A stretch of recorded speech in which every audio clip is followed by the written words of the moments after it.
Dictation अभी 5 second में चालू होगी।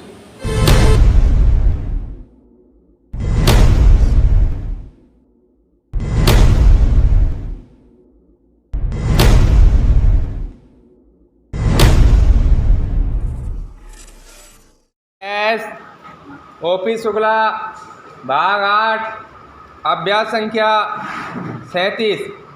अध्यक्ष महोदय, राष्ट्रपति महोदय के अभिभाषण पर जो धन्यवाद का प्रस्ताव इस सदन के सामने अभी पेश किया गया है, मैं उसका समर्थन करने के लिए खड़ा हुआ हूँ। मैं इस चर्चा में भाग लेते हुए अपने कुछ विचार प्रकट करना चाहता हूँ। विरोधी दल के कुछ सदस्यों ने इस पर विरोध प्रकट किया है। यह सही है कि देश की आज की स्थिति को देखते हुए उन्होंने विरोध प्रकट किया है। सदन में जनता के चुने हुए प्रतिनिधि को अपनी बात प्रस्तुत करने का पूरा हक है।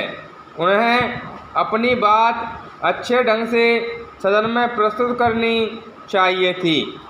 पैरा, आज हमारे देश में 3 बड़ी समस्याएं हैं। एक तो सबसे बड़ा सवाल हमारे सामने खाने की वस्तुओं का है। तीसरा है पंचवर्षीय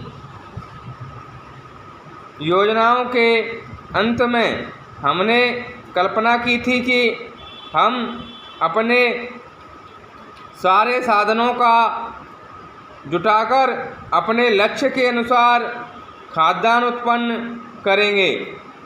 हमारा इस प्रकार का दृष्टिकोण है और जब मैं इस दृष्टिकोण और खाद्य सामग्री की बात करता हूँ तो मैं इस बात को नहीं भूल पाता हूँ कि जहाँ तक हमारे भौतिक साधनों का संबंध है उन्हें हम जुटा सकते हैं, योजना बना सकते हैं, लेकिन यदि कभी प्रकृति हमसे नाराज़ हो जाए तो उस समय हमारी सारी योजनाओं पर संकट आना स्वाभाविक है।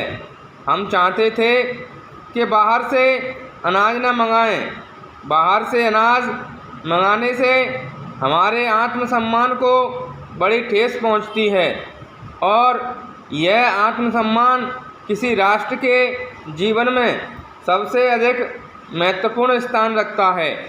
आज की स्थिति में ऐसी कोई बात नहीं है जो हम जनता से छिपाना चाहते हैं या सदन में छिपाना चाहते हैं।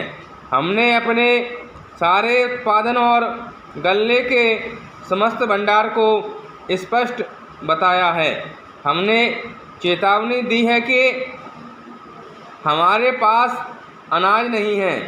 अंतर्राष्ट्रीय स्थिति भी आप देख रहे हैं। सबसे पहला प्रश्न जीवन का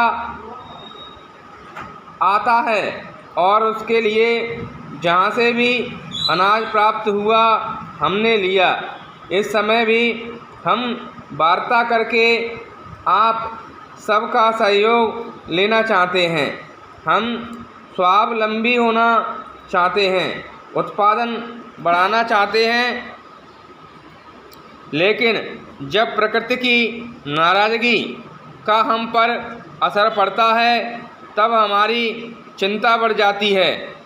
इस सब के बावजूद हम जनता को आश्वासन देना चाहते हैं कि हमारी सरकार किसी भी प्रकार की स्थिति का मुकाबला करने में समर्थ है और इस कठिन स्थिति से भी वह जल्दी ही छुटकारा पा लेगी।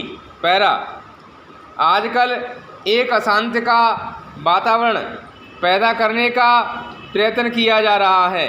विद्यार्थियों को भड़काया जा रहा है। अन्य देशों का उदाहरण देकर इस देश में क्रांति की बात की जा रही है। अन्य देशों में क्या हुआ उसके बारे में मैं कुछ नहीं कहना चाहता हूँ।